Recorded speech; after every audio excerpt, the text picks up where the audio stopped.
सूचना केवल हमारे विचार हैं, वित्तीय सलाह नहीं। निर्णय लेने से पहले खुद शोध करें। किसी भी लाभ या हानि के लिए हम उत्तरदायी नहीं हैं। आज हम देख रहे हैं वोडाफोन आइडिया लिमिटेड के 2024-25 Q3 की consolidated financial performance. Starting with the sales, पिछले क्वार्टर से सेल्स में 1.5% का इंक्रीज हुआ है, मगर कंपनी ने पिछले साल के मुकाबले 4% का सेल्स इंक्रीज रिपोर्ट किया। Expenses 0.5% quarter on quarter increase हो गए हैं, जो साल भर के 1% के राइज के साथ अलाइन करता है। क्वार्टरली एक्सपेंसेस के कंपैरिजन में सेल्स इंक्रीज होना दिखाता है कंपनी ने अच्छा परफॉर्म किया। ईयरली कंपैरिजन दिखाता है कि कंपनी ने इस साल अपनी परफॉर्मेंस में सुधार किया है। ऑपरेटिंग प्रॉफिट, जो पिछले साल के कंपैरिजन में 8% अप हुआ है, quarter on quarter around 3.5% increase हुआ है। Operating profit margin (OPM) annual basis पे 1.5% से इंक्रीज हुआ है और पिछले क्वार्टर के कंपैरिजन में 1% से इंक्रीज हुआ है। एक्सेप्शनल आइटम्स को ऐड करके अदर इनकम पिछले क्वार्टर के कंपैरिजन में -17% गिर गई, बावजूद इसके ईयरली डिक्लाइन -68% हुई है।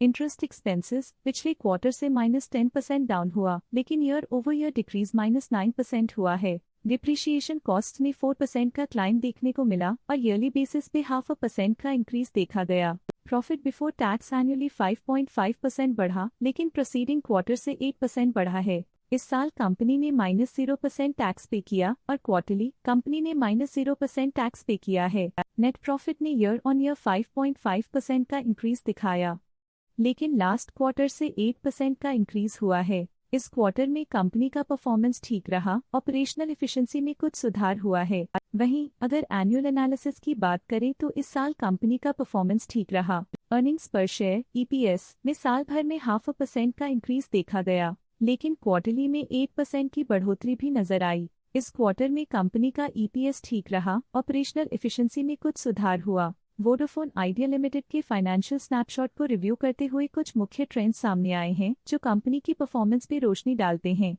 दिसंबर 2021 से दिसंबर 2024 तक वोडाफोन आइडिया लिमिटेड की फाइनेंशियल जर्नी में सबसे पहले बात करते हैं सेल्स की। इस साल सेल्स में 1% की वृद्धि हुई है और पिछले 4 सालों में 14% की वृद्धि हुई है, जो एक निरंतर अपवर्ड ट्रेंड को दर्शाता है। पिछले 3 साल से सेल्स लगातार बढ़ती जा रही है, जो मार्केट एक्सपेंशन और कंज्यूमर डिमांड में वृद्धि को दर्शाता है। अब बात करते हैं एक्सपेंसेस की। इस साल एक्सपेंसेस लगभग 1.5 गुना बढ़े हैं और 4 सालों में लगभग 2 गुना का इजाफा हुआ है। इस साल हालांकि एक्सपेंसेस सेल्स से थोड़ा ज्यादा बढ़े हैं, मगर ग्रोथ रेट्स का करीब होना स्टेडी ऑपरेशनल कॉस्ट को दर्शाता है। चैलेंजेस से गुजरते हुए ऑपरेटिंग प्रॉफिट ने इस साल -208% की डाउनटर्न देखी, जो एक ट्रेंड को कंटिन्यू करता है, पिछले 4 सालों में -216.5% की डिक्लाइन के साथ।